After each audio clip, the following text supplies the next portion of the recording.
आखिरी के जो 10 दिन होते हैं, 7 दिन होते हैं, इसमें स्टूडेंट का क्या माइंडसेट होना चाहिए? इसमें सबसे पहले तो पैनिक होता है लास्ट मोमेंट पे। बच्चे इसको हैंडल कैसे करें, इसको कैसे हैंडल किया जाए लास्ट 1-2 हफ्ता जब बचता है। अभी ना कंसिस्टेंटली बच्चे ये बोलते रहते हैं कि कैसे पूरा बायो समेटना है। तुम्हारा क्या मानना है, क्या कंप्लीट बायो आखिरी हफ्ते में रिवाइज करनी चाहिए या लास्ट 1-2 हफ्ता जब बचता है, जो बच्चा पैनिक करने लगता है कि अब क्या होगा, मेरा क्या होगा। एक दिन पहले तुम लोगों ने एग्जैक्ट क्या किया? क्योंकि ना एग्जाम का एक दिन पहला भी बहुत इंपॉर्टेंट दिन होता है। मतलब पहले तो बहुत ज्यादा हेक्टिक होता है, बहुत टेंशन होता है, चाहे आपने कितना भी पढ़ रखा हो। मेरा ऐसा मानना है कि जो पेपर हम यहाँ दे रहे होते हैं और जब हम एग्जाम सेंटर पे नीट का पेपर दे रहे होते हैं, उन दोनों पेपरों में पता नहीं क्यों बहुत अंतर फील होता है। मेरे सेंटर में तो मैं छिपकली गिर गई थी जैसे मेरे आगे वाले तो भगदड़ मच गई थी वहां पे, सच में। हेलो एंड वेलकम बैक, नमस्कार। तो कैसे हैं आप सभी लोग? आज का सेशन बहुत बहुत खास है क्योंकि आपके लिए आपके दो सीनियर्स अमय और दिव्यांश अपने बिजी एमबीबीएस के शेड्यूल में से टाइम निकाल के आए हैं, क्योंकि इन्हें मालूम है कि आप आज उसी सिचुएशन में हैं जिसमें ये लोग कुछ समय पहले थे। So first of all welcome your seniors Amay and Divyansh, और आपके साथ आपके अपने आरबी सर, आपकी अपनी गरिमा मैम। हम लोग मिलके उन पॉइंट्स पे चर्चा करने वाले हैं जो हर स्टूडेंट को आखिरी के 10 दिनों में ध्यान देना चाहिए। तो चलिए वन बाय वन, काफी इंपॉर्टेंट क्वेश्चंस हैं। जितने भी क्वेश्चंस हैं वो आपकी कॉमन क्वेरीज हैं, टेलीग्राम के थ्रू आपने भेजी हैं। पहला सवाल मैं पूछ रहा हूं आप दोनों से। सवाल है कि आखिरी का जो ये वीक होता है, आखिरी के जो 10 दिन होते हैं, 7 दिन होते हैं, इसमें स्टूडेंट का क्या माइंडसेट होना चाहिए? इसमें सबसे पहले तो स्टूडेंट को बिलीफ रखना बहुत जरूरी है कि वो कर सकता है, क्योंकि मतलब मैं तो थोड़ा पैनिक कर जाता था, बट ये सोचना कि नहीं होगा तो उससे तो और पैनिक बढ़ेगा। सबसे ज्यादा इम्पोर्टेंट तो बिलीफ रखना है। बाकी डेली मेहनत करनी है, ज्यादा स्ट्रेस नहीं लेना है, एंड मेजर सिलेबस आपको कवर करना पड़ेगा लास्ट के टाइम पे, और PYQs पूरे लगाने होते हैं वीकली। तो बस बाकी तो सर और ऐसा। अभी आपने एक बात बोली पैनिक, तो आप अभी थोड़ी देर पहले डिस्कस ही कर रहे थे, ठीक? कि ये अपन डिस्कस कर रहे थे कि जो पैनिक होता है लास्ट मोमेंट पे, बच्चे इसको हैंडल कैसे करें, इसको कैसे हैंडल किया जाए। तो लास्ट 1-2 हफ्ता जब बचता है, जो बच्चा पैनिक करने लगता है कि अब क्या होगा, मेरा क्या होगा। एक्चुअल में क्या होता है ना, मैं एक इंटरेस्टिंग बात बताता हूँ। एक स्टूडेंट था मेरा, तो ये मैंने कई बार क्लास में भी बताया। तो उसका क्या था कि वो जितने भी मॉक टेस्ट होते थे, बढ़िया उसके नंबर आ रहे थे, उसके 650 से 700 के आसपास नंबर आ रहे थे मॉक टेस्ट में। लेकिन एग्जाम वाले दिन उसका स्कोर आया 450, 460 के आसपास। उसका एक ही रीजन था कि उसकी नर्व्स बिल्कुल ऐसे कांप जाता था। वो जब पता चलता ना प्रेशर हो रहा है, या तो बिल्कुल सवाल कम, बहुत सारे बचे, टाइम कम बचा है, तो वो गिव अप कर देता था। ऐसी सिचुएशन आपके साथ भी कभी ना कभी हुई होगी, तो ये कैसे हैंडल करते थे? जो आपने ये स्टोरी बताई, एक्चुअली ये मेरे दोस्त के साथ भी हुई है। डेफिनेटली, मतलब हर किसी के साथ कोई ना कोई ऐसा टच में होगा जिसके साथ ये हुआ है। तो वो भी मेरे से ज्यादा अच्छा पढ़ता था, मेरे से ज्यादा नंबर लाता था, पर वही है, उसको पैनिक हैंडलिंग बिल्कुल जीरो थी। तो वो आखिरी के टाइम पे सिलेक्शन होते होते उसका रह गया, बल्कि वो मेरे से ज्यादा नंबर लाता। That's really sad. तो इस बात का ध्यान देना है, इसको सुधार कैसे सकते हैं ये बताओ सर। पैनिक हैंडलिंग का आपको ये छोटी छोटी चीजें जो आप ध्यान नहीं देते बच्चे पर, इस पर बिल्कुल ध्यान देना चाहिए। पैनिक हैंडलिंग का ऐसा है कि आपको बेसिकली अगर आपका हेल्दी रहेंगे आप, तो अपने आप थोड़ा सा एक अलग उसमें रहेंगे। तो आप प्लीज अपना हेल्थ पे ध्यान दीजिए, अपना स्लीप पे ध्यान दीजिए, बाकी सब पे ध्यान दीजिए, तो आपको पैनिक वैसे ही नहीं आएगा। बाकी आप 1 महीने पहले जो मॉक रहता है उस पे आप बिल्कुल, जो 2 से 5 का टाइम है उसमें आप पैनिक जो 2 से 5 का है उसी में करते हैं बच्चे ज्यादा, तो आप उसके ही प्रैक्टिस करिए ज्यादा। सही बात है। ये छोटी छोटी चीजें स्ट्रेस बढ़ाती है, जैसे कुछ गलत खा लिया, उसकी वजह से एक दिन बिगड़ गया। अब हमको लगता है कि यार मैंने छोटी सी गलती करी, लेकिन वो गलती छोटी नहीं है। उस समय पे आपका एक रिवीजन छूट गया, हो सकता है कि आपके कुछ लेक्चर छूट गए, आपका एक टेस्ट छूट गया, तो ये चीजें पैनिक क्रिएट करती हैं। आप क्या गाइड करोगे सर इस चीज? मैं तो बच्चों को बोलता हूँ कि जब भी जिस दिन भी आपका फाइनल नीट का पेपर है ना, उस दिन आप हल्का खाना खा के जाओ। वरना कई बार बच्चों को आलस भी आने लगता है, आलस आता है, दिमाग प्रॉपर काम नहीं करता है, 1-2 क्वेश्चन लगातार नहीं बनते हैं, तो भी बच्चे पैनिक करने लग जाते हैं। बिल्कुल फर्क पड़ता है मैम। आप? सर मेरा तो यही मानना है कि देखो, साल भर अगर पढ़ा है तो घबराहट होना तो बहुत लाजमी सी बात है कि वो तो होगी ही होगी। बट अगर हम उस वक्त ये समझें कि इतना घबरा कर तो मैं उल्टा रिजल्ट अपना खराब ही कर लूंगा, मैं अपने ऊपर ट्रस्ट रखूं, जैसा इसने भी कहा कि बिलीफ बहुत जरूरी है कि मैंने साल भर पढ़ा है ना, मेरी पढ़ाई वेस्ट नहीं जाएगी। तो इस समय भगवान मेरा साथ देगा, मैं बस इस चीज को ऑप्टिमिस्टिकली हैंडल करूं। अब अगर मैं घबरा गई तो मेरा पूरा करियर ही चेंज हो जाएगा। करेक्ट है। इससे मेरे दिमाग में सर एक चीज और आती है, इसमें तुम दोनों से भी ये जानना चाहूंगी कि अभी ना कंसिस्टेंटली बच्चे ये बोलते रहते हैं कि अब बच गए हैं 7-8 दिन, हम कैसे पूरा बायो समेटें, और अगर क्या हम लास्ट मिनट बायो रिवाइज नहीं करें तो क्या वो वर्क करेगा? तुम्हारा क्या मानना है, क्या कंप्लीट बायो आखिरी हफ्ते में रिवाइज करनी चाहिए या जो पढ़ लिया उस पर भरोसा करके छोड़ दें? First of all bio as a medical student आपका सबसे इम्पोर्टेंट सिलेक्शन जो करवाती है वो बायो ही करवाती है। अगर आपकी बायो हल्की सी भी वीक है तो फिर आप मतलब आपको सिलेक्शन के लिए बायो तो सबसे ज्यादा इम्पोर्टेंट है। एंड फाइनल टाइम में short term memory is very important. एक बार आपको अपनी पूरी एनसीईआरटी को एक बार फ्लिप तो कर ही लेना चाहिए लास्ट वीक में, दोनों एनसीईआरटीज को, क्योंकि 2 साल जब पढ़ा हुआ है तो उसमें आपको एकदम मतलब फास्ट क्लिक थ्रू हो जाएगा सारे टॉपिक्स का सारा। एंड जब आप टॉपिक देख रहे हो तो खुद ही याद आ जाता है, इतने मॉक टेस्ट लगाए होते हैं कि अच्छा इधर से इस टाइप का सवाल आता है या ये इन्फॉर्मेशन बहुत इंपॉर्टेंट है। जैसे मेरे साथ क्या हुआ था कि एक सवाल था 2021 वाले नीट में, brown fungus and red fungus वाली जो कुछ बैक्टीरिया रहता था समथिंग ना, तो वो मेरे को कलर उसका एग्जैक्ट याद नहीं था क्योंकि मैंने वो चैप्टर फ्लिप नहीं किया था। अगर मैं उसको फ्लिप कर लेता तो मेरा बायो पे और सही हो जाता। तो ये बहुत कॉमन प्रॉब्लम है, तो लास्ट मोमेंट पे बायो को एक बार ही फ्लिप करना इज वेरी इंपॉर्टेंट। दृश्यम बिल्कुल सर, आंखों के सामने से जाना चाहिए बिल्कुल बन जाती है। और ये एकदम सही बोल रहे हैं, जैसे कि अगर आपने आखिरी मिनट में देख लिया होता ना एक बार, तो आप वहाँ नहीं गलत करते, आपको याद रहता कि अरे फाइकोइरेथ्रिन लिखा था कि फ्यूकोजांथिन लिखा था, एकदम से बहुत बेसिक डेटा है, साल भर इसने जाने कितनी बार वो किया होगा, बट उस वक्त नहीं ध्यान आया। करेक्ट है। ऐसे ही मैं जो क्विक रिवीजन सीरीज आपको करवाता हूँ कि आखिरी के 10-15 मिनट में पूरा चैप्टर होता है, शॉर्ट नोट्स बनाने का अपन कहते हैं बच्चों को, तो उसका यही फंडा रहता है कि आप मैक्सिमम चीजें अपनी आंखों के सामने से बार जब जाती है ना तो वो सबकॉन्शियस में स्टोर होती जाती है। नेक्स्ट अगले सवाल पे आते हैं कि जैसे कई बच्चे क्या करते हैं कि आखिरी के टाइम में कुछ बहुत क्रांतिकारी कदम उठा लेते हैं कि हम तो रात को 4 बजे तक जागेंगे, 5 बजे तक जागेंगे, या तो लेट से हम 2 घंटे सोएंगे। तो क्या ये समझदारी है, ऐसा करना चाहिए क्या? मतलब स्लीप साइकिल आप कल तक 6 घंटे सो रहे थे, आखिरी के हफ्ते आपने सिर्फ 2 घंटे की नींद ली है, तो ये इससे एग्जाम लिखते समय तो दिमाग अफेक्ट होता ही है। आप लोग क्या बताओगे, क्या गाइड करोगे? सर स्लीप का साइकिल का तो ऐसा है कि अगर आपकी डिस्टर्ब है, आप रात में भर जाग रहे हैं और आप जो 2 to 5 जो पीरियड है उसमें आप इनएक्टिव रह रहे हैं, तो आप प्लीज 1 महीने या 1-2 हफ्ते पहले प्लीज ट्राई करें कि आप वो उसको सुधार लें।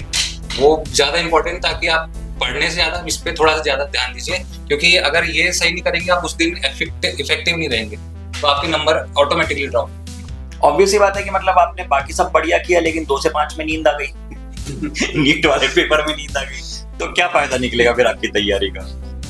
अगला सवाल आई थिंक गरिमा मैम का है, डेली रूटीन वाला। तो मैं तो ये जानना चाहूंगी बच्चों की एक दिन पहले तुम लोगों ने एग्जैक्ट क्या किया, क्योंकि ना एग्जाम का एक दिन पहला भी बहुत इंपॉर्टेंट दिन होता है, उस दिन भी एक पूरा टाइम सेट करना पड़ता है, माइंड फ्रेम बनाना पड़ता है, और अगले दिन कब उठे, क्या सोच थी तुम्हारी?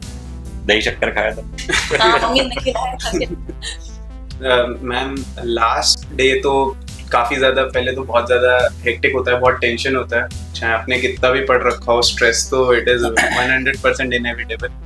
तो लास्ट डे पे मैंने जैसे सर ने बोला नोट्स बना रखे थे, मैंने फिजिक्स के शॉर्ट नोट्स बना रखे थे, पढ़ रहे नहीं sir, formula book type sir बना लिया था। तो मैंने उसको एकदम बस एक वही जो फ्लिप करना होता है ना पूरे डेटा के थ्रू, जिससे आपको कोई जो छोटी छोटी चीजें होती हैं जो हम लोग मिस कर देते हैं, जो जनरली मॉक टेस्ट में नहीं आ रहा होता है, तो जो ऐसे आउटलाइनर चीजें होती हैं तो उनको कवर करने के, तो बस वही लास्ट डे पे देखा। एंड बहुत ज्यादा स्ट्रेस नहीं लिया मैंने, मतलब स्ट्रेस तो मैं था ही, तो बट फिर अब नीट तो देना ही है कल, तो फिर ये बहुत बढ़िया बात बताई, बहुत ज्यादा स्ट्रेस नहीं लिया। अब मैं बताता हूँ, देखो एक बात मैं हमेशा बताता हूँ OMR की, है ना, और OMR में मैंने एक एग्जांपल आपको दिया था कि एक स्टूडेंट ने जो है एक सीक्वेंस गलत कर दिया, उस वजह से उसका पूरा फिजिक्स नेगेटिव हो गया था, तो उसके एक्सपेक्टेड मार्क्स थे 700 लेकिन बहुत उसके कम आए थे, उसको ड्रॉप लेना पड़ा था, ये मैं आपको बता चुका हूँ।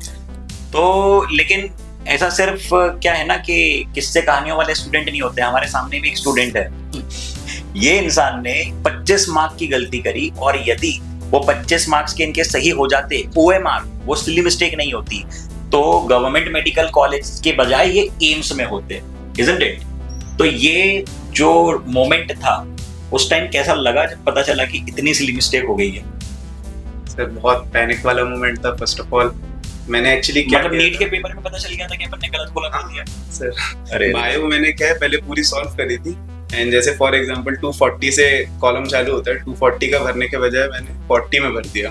तो वो मैं 2-3 सवाल 4 सवाल कर चुका हूँ, उसके बाद मेरे को एकदम से क्लिक किया कि अरे 240 भरना था, मैं तो 40 में भर। मतलब आपको 240 पे गोला भरना था और आपने 40 पे भर दिया। हाँ वही सर। तो फिर तो पैनिक मोमेंट था एकदम। मैंने कहा कि अरे ये तो डायरेक्ट गया, मेरा तो सिलेक्शन ही चला जाएगा। मैं तो फिर क्या है सर, एक तो टेंशन भी बहुत हो जाती है, तो आपकी स्पीड भी कम हो जाती है। हाँ, तो फिर उसके बाद मैंने OMR इतना एकदम संभल के एक कि अब मैं सही भर रहा हूँ कि नहीं भर रहा हूँ किया, तो उस चक्कर में मेरे को फिर टाइम मैनेजमेंट में भी दिक्कत रहता है। तो वो सब था, बट फिर सर ठीक है, कमेंडेबल है सर, इतने के बाद भी इतने सरकार के को बाद कुल भी, रखा, ये कितनी बड़ी बात है। बहुत बड़ी बात है। मतलब ये वही चीज हो गई कि ड्यूरिंग द पेपर आप लोगों को पता चला है कि एक ब्लंडर हो गया। स्टार्ट होते साथ ही और कितने थॉट्स दिमाग में आते हैं कि मैंने 2 साल तैयारी की है, ये हो जाएगा वो हो जाएगा, कॉलेज जाना है, डॉक्टर बनना है, और एकदम से पता चला कि यार इतनी बड़ी गलती हो गई। और वहां पे से संभालना, ये भी एक बहुत इंपॉर्टेंट पॉइंट है। हर स्टूडेंट को सीखना चाहिए, गलतियां होती हैं, लेकिन आप कैसे उसको टैकल करते हो,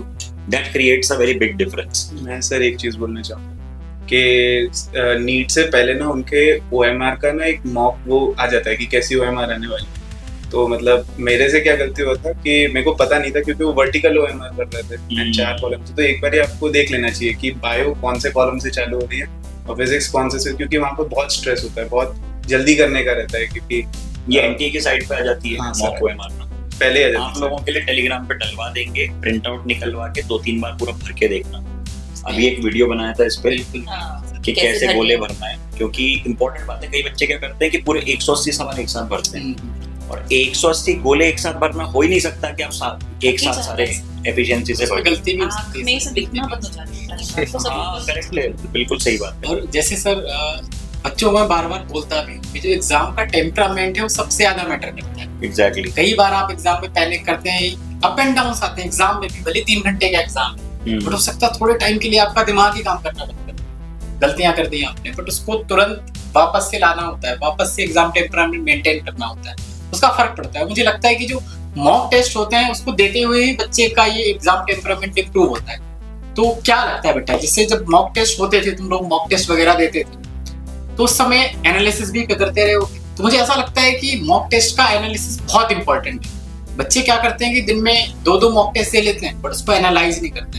तो होपफुली तुम लोग तो एनालाइज करते रहोगे। अपनी जर्नी के बारे में बताओ कि भाई कैसे तुम मॉक टेस्ट देते थे, कितने देते थे, उसको कैसे एनालाइज करते। कॉमनली एक बच्चों के दिमाग में ये बात घुस गई है कि हम जितने ज्यादा टेस्ट देंगे उतने ज्यादा नंबर आएंगे, लेकिन ये जैसे सर ने बोला कि टेस्ट देने से ज्यादा इंपॉर्टेंट है भाई उसके बाद का एनालिसिस। आप 3 टेस्ट दे दो दिन में, लेकिन आपने एनालाइज नहीं किया, गलतियां तो वहां की वहीं हैं। तो आप लोगों का क्या रहता था इस पे, क्या किस तरीके से की थी तैयारी? सर मॉक का ऐसा था कि ज्यादा देने पे हमारा भी मन करता था, और किसी के खुद के नेगेटिव देखना सच में किसी को पसंद नहीं होता है, तो उसको थोड़ा ओवरकम करने का होना चाहिए कि हाँ ठीक है गलत कर रहे हैं, अगली बार नहीं करने, उसको अगली बार नहीं होनी चाहिए, ये आपका माइंडसेट होना चाहिए। तो होंगे गलत कोई बात नहीं, आप एनालिसिस पे ज्यादा ध्यान दीजिए। नंबर ऑफ मॉक टेस्ट भले ही लिमिटेड रखिए, पर एनालिसिस अगर आपने नहीं कराया तो फिर इफेक्टिव नहीं है मॉक टेस्ट आपके। एग्जैक्टली। मुझे एक चीज और जाननी है सर इन लोग से कि मैंने ये पर्सनली फील किया क्योंकि मैंने खुद एग्जाम दिया, और मेरा ऐसा मानना है कि जो पेपर हम यहाँ दे रहे होते हैं और जब हम एग्जाम सेंटर पे नीट का पेपर दे रहे होते हैं, उन दोनों पेपरों में पता नहीं क्यों बहुत अंतर फील होता है।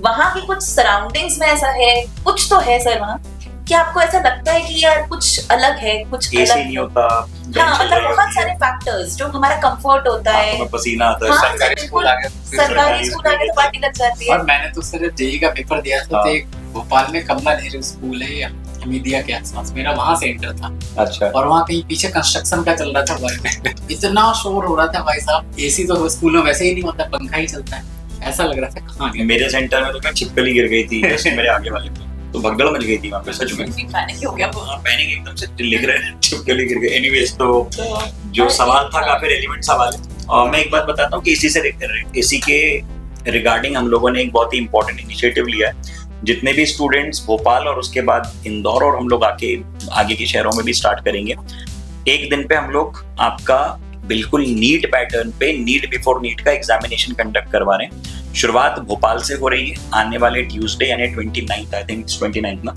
29 ऑफ अप्रैल को आपका टेस्ट है 2 बजे से 5 बजे तक। इंफॉर्मेशन आपको कमेंट सेक्शन में एक लिंक होगी उसमें मिल जाएगी। So now coming back to the question कि क्या डिफरेंस फील होता है? मॉक्स एंड एक्चुअल नीट का पेपर, like how Exactly. What was the difference that you felt?